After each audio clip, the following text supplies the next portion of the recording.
प्रधानमंत्री तकाइची भारत पहुंची हैं। जापान की पीएम तकाइची अपने तयशुदा कार्यक्रम के हिसाब से भारत पहुंच चुके हैं। तस्वीर आप देख रहे हैं प्रधानमंत्री नरेंद्र मोदी से उनकी मुलाकात।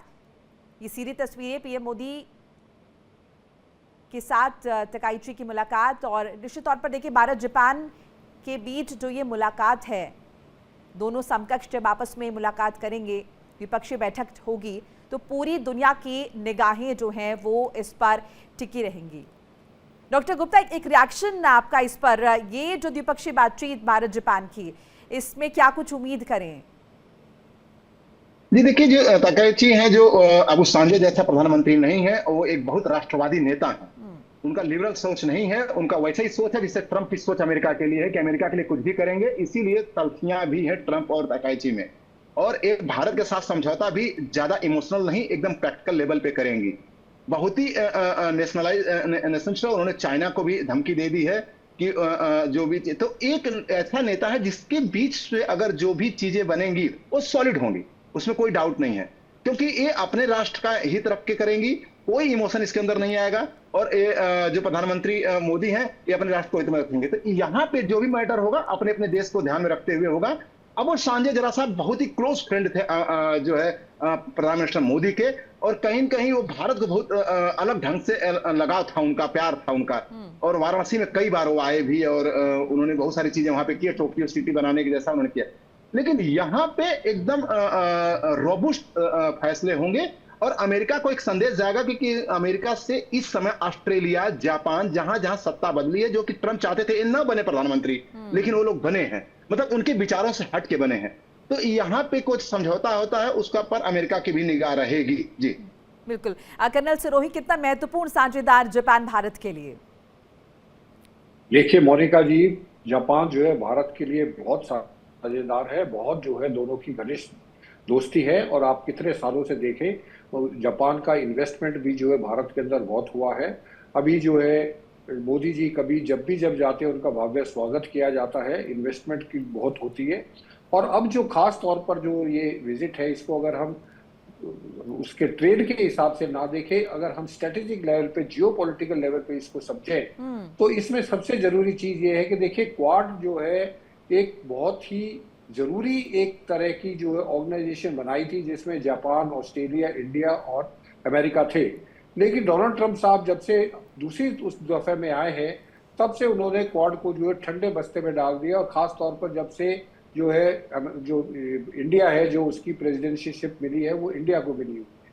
तो इस वजह से जो है, लेकिन जो जापान के, और आप देखिए जापान और चाइना के रिश्ते दिन पे दिन बिगड़ते जा रहे हैं, ऑस्ट्रेलिया के रिश्ते भी, क्योंकि आप देखेंगे इंडो पैसिफिक में अगर चाइना को नहीं कंटेन किया गया, तो चाइना जो है जापान के लिए, साउथ कोरिया के लिए, ताइवान के लिए, फिलीपींस के लिए, वियतनाम के लिए, पूरी की पूरी आप नॉर्थ से साउथ देखेंगे, इन कंट्रीज को जो है थ्रेटन कर रहा है। तो अगर इन कंट्रीज को थ्रेटन करना और चाइना को अगर कंटेन करना है, जो कि डोनाल्ड ट्रंप साहब अभी चाइना को खुश करने के चक्कर में, हो सकता है कि डोनाल्ड ट्रंप साहब के बाद कोई और जो है प्रेसिडेंट आएगा, वो दोबारा इस क्वाड को रिवाइव करेंगे और इसको बहुत संजीदा बनाएंगे और इसको बहुत ताकतवर बनाएंगे। तब तक मुझे लगता है कि जापान, ऑस्ट्रेलिया और इंडिया, ये तीनों मिलके कोई ना कोई जो है अपना अलाइनमेंट करेंगे, ताकि चाइना को जो है कंटेन किया जाए। क्योंकि चाइना आने वाले समय में अगर दुनिया में सबसे ज्यादा अगर किसी से खतरा हो सकता है, थ्रेट हो सकता है, तो वो हर देश को चाइना से है। और खास तौर पर जो इंडो पैसिफिक में जो देश है, जिसमें जापान भी शामिल है। तो मुझे लगता है ये जो विजिट है, ये स्ट्रेटेजिक लेवल पे और जियोपॉलिटिकल लेवल पे बहुत इंपॉर्टेंट है। बाकी जो ट्रेड की होगा, इन्वेस्टमेंट होगा, वो बात अलग है, वो तो हर साल जब भी कोई आता जाता है वो चलता रहता है। ये सबसे इंपॉर्टेंट जो है ये मामला है। मोनिका जी बिल्कुल। देवनाथ जी, आप किस तरीके से देख रहे हैं भारत की विदेश नीति के लिहाज से? क्योंकि हम देख रहे हैं पिछले काफी दिनों से प्रधानमंत्री नरेंद्र मोदी लगातार विदेशी दौरे पर जा रहे हैं। तो इटली के दौरे का जिक्र कर ले, दूसरे देशों की बात कर ले, अब जापान की प्रधानमंत्री आई हैं भारत। सो ऐसे में कितना महत्वपूर्ण वैश्विक स्तर पर किस तरीके का संदेश, क्योंकि भारत लगातार वो मैत्रीपूर्ण संबंध तमाम देशों के प्रतिनिधियों के साथ स्थापित कर रहा है। जी हाँ मोनिका जी, हो ये रहा है कि भारत इस वक्त ग्लोबल साउथ के जितने देश हैं उनके बीच में अग्रणी है। दुनिया में काफी सारे प्लेटफॉर्म हैं जो कि वेस्टर्न कंट्रीज को रिप्रेजेंट करते हैं। दुनिया में काफी प्लेटफॉर्म हैं जो कि सोवियत रूस और दूसरे कम्युनिस्ट कंट्रीज को रिप्रेजेंट करते हैं। एक ऐसा प्लेटफॉर्म का दरकार है जहां पे कि भारत दुनिया के जितने देश हैं जो कि छोटे छोटे देश हैं, जिनकी इकोनॉमी छोटी छोटी हैं और जो प्रगति के दौर में थोड़ा सा पीछे चल रहे हैं, उनको रिप्रेजेंट करें।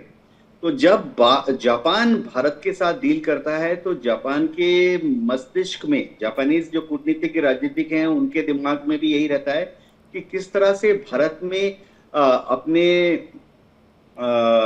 इन्वॉल्वमेंट को और ज्यादा बढ़ाया जाए, क्योंकि अगर साउथ एशिया में जापान को और पैंठ चाहिए तो देखिए नेपाल, बांग्लादेश, मालदीव, श्रीलंका, म्यांमार और तो और पाकिस्तान में भी जाने का रास्ता शायद जापान को भारत से ही दिख रहा है। वैसे मैं बता दूं, जैसे कि कर्नल सिरोही ने बताया कि डोनाल्ड ट्रंप थोड़ा हतोत्साहित हैं कि क्वाड को वो जो एक मिलिट्री जामा पहनाना चाहते थे चीन के विरुद्ध, वो भारत ने अभी तक एक्सेप्ट नहीं किया है। श्री एस जयशंकर जी ने बार बार कहा है कि क्वाड जो है वो हमारे 4 देशों के बीच में आपसी trade, science and technology, cultural आदान प्रदान और फाइनेंशियल टूल्स को एक्सचेंज करने का एक जरिया है। उन्होंने क्लियरली कहा है कि क्वाड का कोई भी एंटी चाइनीज स्वरूप नहीं है।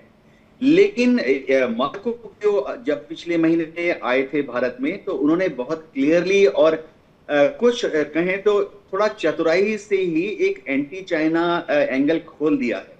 यानी क्वाड के देश जो हैं अब मिलकर bay of Bengal, Java, Sumatra, Borneo तक, स्टेट ऑफ मलाक्का पर अपनी सर्वेलेंस मिलकर करेंगे और जॉइंट इंटेलिजेंस शेयर करेंगे। अब देखिए, भले ही इस मार्को रूबियो वाले प्रपोजल में कोई चीन का नाम नहीं लिया गया है, लेकिन ये 4 देश मिलकर अगर bay of Bengal, Java, Sumatra, Borneo तक, ईस्ट चाइना सी तक नजर रखते हैं तो किसके खिलाफ नजर रखेंगे, किस पर नजर रखेंगे? जाहिर बात है, बिना कही कह देता हूं, चीन की चाहे कमर्शियल शिपिंग हो या चीन की नेवी के शिप्स हो, सबमरीन हो, उन पर नजर रखेंगे। तो ऐसा करने पर डोनाल्ड ट्रंप का भी आस्ते आस्ते उत्साह बढ़ेगा। हो सकता है कि अगले साल जब डोनाल्ड ट्रंप भारत में आएंगे, शायद अगले साल शुरुआत में ही आ जाएं। हम तो चाहेंगे कि वो अगले साल 26 जनवरी में ही चीफ गेस्ट बनकर आ जाएं। तो तब तक क्वाड को हम थोड़ा एक यूएस सेंट्रिक और अमेरिका जैसा चाहता है उस तरह का एक एंटी चाइना बायस रुख दे देंगे। जी बिल्कुल। डॉक्टर गुप्ता, अगर हम ट्रेड के लिहाज से बात करें, हम देख रहे हैं किस तरीके से पिछले दिनों अमेरिका ने टैरिफ बम फोड़े हैं तमाम देशों पर। चाहे भारत की बात कर ले, भारत के दृष्टिकोण का, क्योंकि अभी भारत जापान का हम जिक्र कर रहे हैं। सो ये जो दौरा है, प्रधानमंत्री पहुंची हैं जापान की, ऐसे में ट्रेड डील्स क्या क्या हो सकती हैं भारत की इकॉनमी के लिहाज से, जापान के लिहाज से? ये दौरा किन मायनों में महत्वपूर्ण है? देखिए, एक चीज तो कंफर्म है कि जापान भी भुगत भोगी रहा है अमेरिका का जो टैरिफ वाला इश्यू रहा है। और जापान ने जो विजिट हुई थी भारत था तो 68 बिलियन डॉलर का इन्वेस्टमेंट करने का 2030 तक का वादा लिखित में किया है। एक बहुत बड़ा बूस्टअप था जब टैरिफ भारत पे लगाया गया था। और अमेरिका की जो नीति रही है वो एक स्पष्ट नीति रही है जो कि दुनिया को पसंद आया नहीं है, लेकिन मैं देख रहा हूँ कि पावरफुल होने के चार उसने अपनाए। एक क्रूड ऑयल, तो इस तरह से हम अपना दुनिया में बचाएं, क्रूड ऑयल को किस तरह से हम अपना बेचें जो सबसे दुनिया में ज्यादा पैदा करते हैं। डिफेंस का सबसे बड़े हमारे पास महारत था, तो हम कैसे डिफेंस को करें उसके लिए उन्होंने मिडिल ईस्ट वगैरह छेड़ रखा है।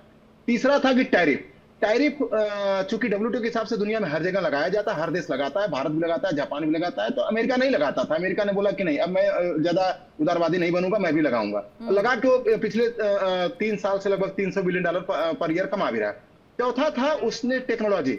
चाइना वगैरह एक ऐसे देश थे जो कि टेक्नोलॉजी की वजह से अमेरिका पे डिपेंडेंट थे, उसको उसने टैप कर दिया अमेरिका ने। बोला कि कोई भी टेक्नोलॉजी जाएगी। अब इस मामले में भारत के लिए बहुत महत्वपूर्ण हो जाता है कि नॉर्डिक कंट्री, फ्रांस, जर्मनी और जो जापान जैसे देश है, साउथ कोरिया, इजराइल, इसलिए नजदीकियां भारत लगातार बढ़ा रहा है। 2-3 दौरे भारत ने भी यूरोप के किए कि इनको टेक्नोलॉजी के लिए अमेरिका पे ज्यादा डिपेंडेंट नहीं रहेंगे। AI टेक्नोलॉजी कांग्रेस अप्रूवल के बाद ही भारत को मिल सकती है। यही चाइना के साथ है। मैं बता दूं क्वाड वगैरह को जानबूझ के ठंडे बस्ते में रखा गया ट्रंप के द्वारा ताकि चाइना से नजदीकियां बढ़े, और उसका रिजल्ट भी अमेरिका को मिला। 298 बिलियन डॉलर का घाटा था अमेरिका का चाइना के साथ, जो कि उन्होंने लाके 202 कर दिया। $100 बिलियन कम कर दिया है ट्रंप ने। यही ट्रंप की खूबसूरती है कि हर जगह वो पैसा देखते हैं। ईरान को भी 30-40 बिलियन डॉलर में एंगेज करके उन्होंने हर फ्रंट पे इकोनॉमी अपने जो है मानक को आगे बढ़ाया है। पूरे दुनिया में उनका जो ट्रेड बैलेंस कम हुआ है। और जिस तरीके से घटनाक्रम बदल रहा है डॉक्टर गुप्ता, हम देख रहे हैं भारत की मुलाकात जापान के साथ ये होने वाली है। जाहिर है दुनिया भर की निगाहें होंगी, क्योंकि हम देख रहे हैं वेस्ट एशिया में क्या चल रहा है, अमेरिका किस तरीके से विस्तारवादी अपनी नीति अपनाए हुए है, चाइना की भी स्थिति कुछ वैसी नजर आती है। बहरहाल बहुत बहुत शुक्रिया आप सभी का हमारे साथ जुड़ने के लिए, अपनी कीमती राय साझा करने के लिए इंडिया डेली के माध्यम से। देखिए इंडिया डेली 24/7 अब आपकी स्मार्ट टीवी पर। इंडिया डेली मौजूद है सभी डिजिटल प्लेटफॉर्म पर लाइव और लगातार। इंडिया डेली 24/7 हर दिन राष्ट्र को समर्पित।